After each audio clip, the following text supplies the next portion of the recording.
Welcome again. In this video lecture, we are going to start the chapter Ionic Equilibrium, and in this chapter, we are going to see the different weak acids and weak bases of the strong acid and strong bases, and also we are going to see the electrolytes, and we are also going to see the what is the ionic equilibrium. Students, in the 11th standard, we have seen the chemical equilibrium. You studied the chemical equilibrium. In that chemical equilibrium, you have seen that there is a, if the reversible reaction is there, suppose A plus B give you C plus D. This is the reversible reaction, and in this reaction A plus B gives the C plus D, and again this C plus D react with each other and it gives the A plus B. Now at the starting, the rate of reaction of reacting A plus B is slow, but after some time it is fast, but after some time it becomes slow. And the in the starting stage, C plus D gives the A plus B is slow, but after some time it becomes faster. But after some time there is a stage at which the rate of forward reaction and the rate of reverse reaction becomes equal, and that stage is the equilibrium stage, and this is called as the chemical equilibrium. Now we are going to see the ionic equilibrium. So in the ionic equilibrium, what is ionic equilibrium? It is the equilibrium between the ions and the unionized molecule. So first of all, we will see, for this purpose we will see the electrolyte. What is the electrolyte? तो electrolyte क्या है? तो electrolyte जो है, electrolyte means जो electro means the chargeable substances, okay, chargeable substances, and light means break, okay, light means break. तो जब भी इलेक्ट्रोलाइट्स जो होते हैं, इन if it is added the aqueous solution, the substance which gives rise to the ions when dissolve in water. तो जब भी हम कोई भी सब्सटेंस को वाटर में डिजॉल्व करते हैं तो इट गिव्स द आयंस. तो उसमें आयंस फॉर्म होते हैं. सपोज हमने HCl ले लिया है, suppose we have taken the HCl. तो HCl हमने वाटर में डाल दिया, सपोज H2O, तो it gives rise the H positive ions and the Cl negative ions. Therefore we can say that the HCl is the electrolyte. Okay, HCl is the electrolyte. Now suppose we'll take the another example. Suppose NaCl is there. NaCl, if we add water to this, or if we dissolve NaCl into water, it gives correct Na positive ions and the Cl negative ions. Thus this is an electrolyte. Therefore the electrolyte is a substance which gives rise to ions when dissolved in water. तो non electrolyte क्या है? अब तो non electrolyte तो इसके opposite में रहेगा, of course, the substance which do not ionize and remain as molecules in the aqueous solution. तो एक्वेस सॉल्यूशन में डालने के बाद भी ये जो सब्सटेंसेस है, it doesn't give any ions, or that means it does not ionize, then such substances are known as non electrolyte. तो नॉन इलेक्ट्रोलाइट हो जाते हैं. ओके, तो हम देखेंगे अब किसके बाद स्ट्रॉन्ग इलेक्ट्रोलाइट्स. तो स्ट्रॉन्ग इलेक्ट्रोलाइट्स क्या है? तो स्ट्रॉन्ग इलेक्ट्रोलाइट्स क्या है? तो ionises the substances which ionises completely, or the electrolytes which almost completely ionize in the aqueous solutions are known as the strong electrolytes. तो suppose NaCl है, okay, NaCl लिया हमने या HCl लिया, these are the strong electrolyte. Means क्या है कि NaCl water में ऑलमोस्ट कंप्लीट डिज़ोल्व हो जाता है, या फिर HCl वाटर में ऑलमोस्ट कंप्लीट डिज़ोल्व हो जाता है, या फिर डिसोसिएट हो जाता है, उसको हम बोलेंगे स्ट्रॉन्ग इलेक्ट्रोलाइट. तो स्ट्रॉन्ग इलेक्ट्रोलाइट्स में क्या रहता है कि जो आयंस है, जो आयंस है उसका कॉन्सेंट्रेशन ज़्यादा रहता है। उनका कॉन्सेंट्रेशन क्यों ज़्यादा रहता है? क्योंकि वो ऑलमोस्ट कम्प्लीटली डिसोसिएट होते हैं, ऑलमोस्ट कम्प्लीटली आयोनाइज होते हैं, इसीलिए उनका कॉन्सेंट्रेशन सॉल्यूशन में इलेक्ट्रोलाइट का जो आयंस का कॉन्सेंट्रेशन है वो ज़्यादा रहता है। ओके, तो now will go towards the weak electrolyte. तो एक वीक इलेक्ट्रोलाइट में क्या रहता है, जो डिसोसिएशन जो है, it dissociates to a very smaller extent in the aqueous solution. तो जो वीक इलेक्ट्रोलाइट है वह एक्वेस सॉल्यूशन में वेरी स्मॉल एक्सटेंट में डिसोसिएट होते हैं। तो कम, उसका डिसोसिएशन बहुत ही कम रहता है, इसलिए उसको हम कहते हैं वीक इलेक्ट्रोलाइट। यानी कि उसमें क्या रहता है फिर डिसोसिएशन में, सपोज हमने यहाँ पे लिया है acetic acid, okay, CH3COOH, this is a weak electrolyte. And इसमें क्या है अब कि जो अभी इसका डिसोसिएशन कम होता है, तो इसके फिर भी आयंस फॉर्म हो जाएंगे, CH3CO negative ion and plus H positive ion.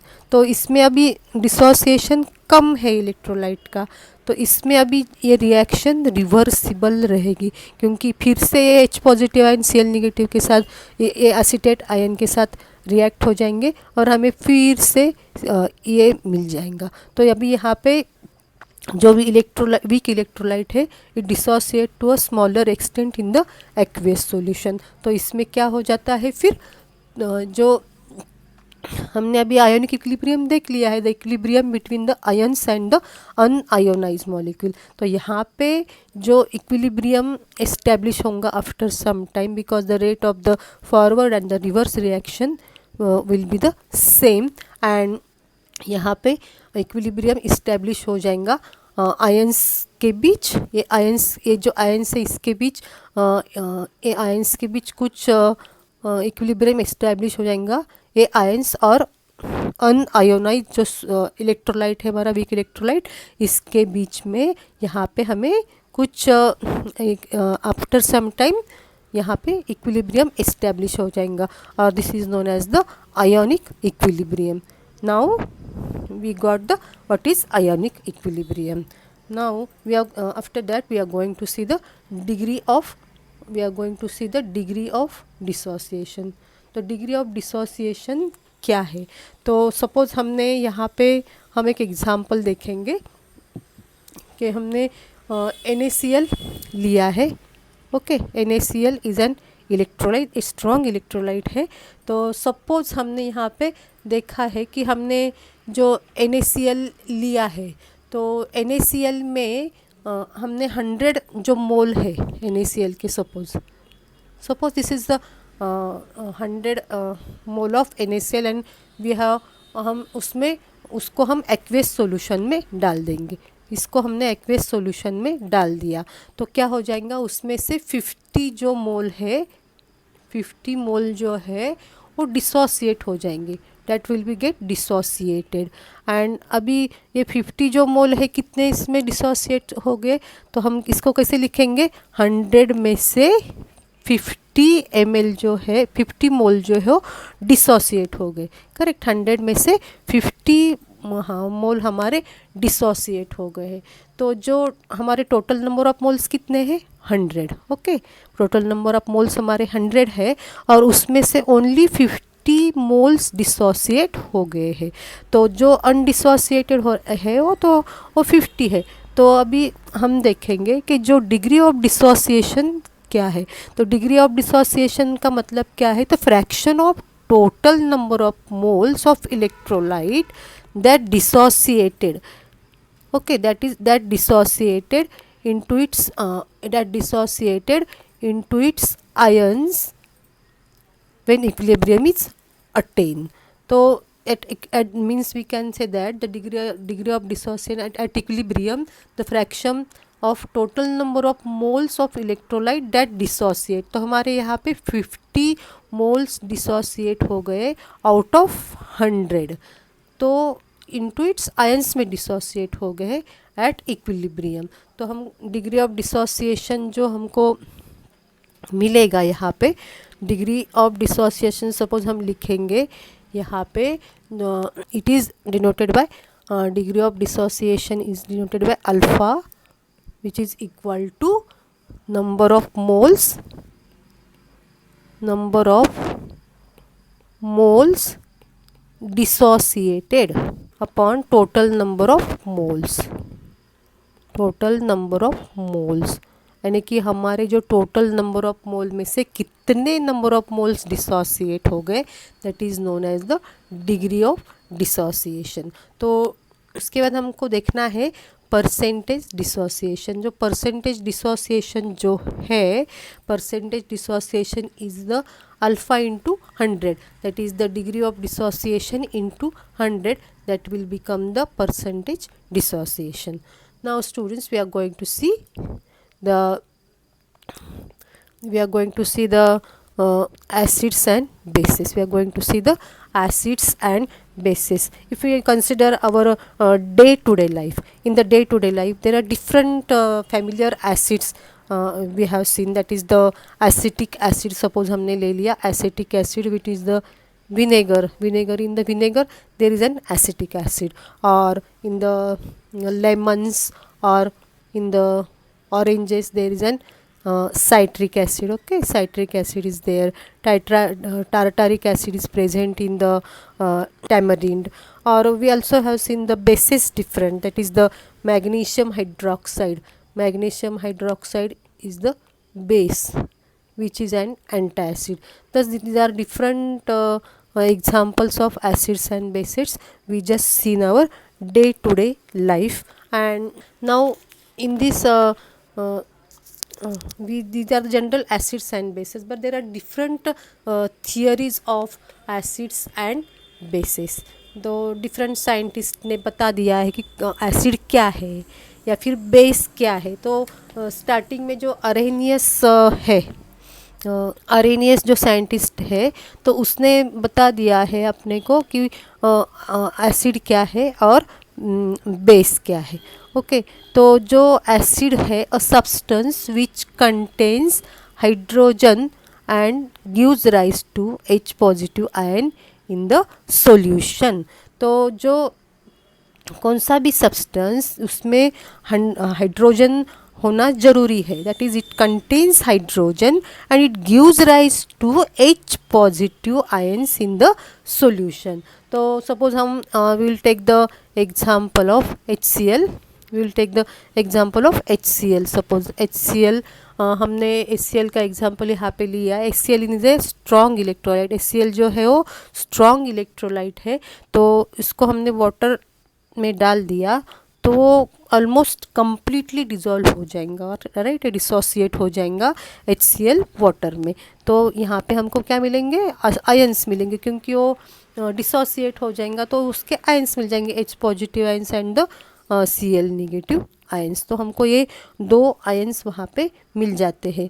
तो अभी यहाँ पे HCl according to the Arrhenius concept, what is an acid. तो acid is a substance which contains hydrogen and gives rise to H positive ions in the solution और in the aqueous solution.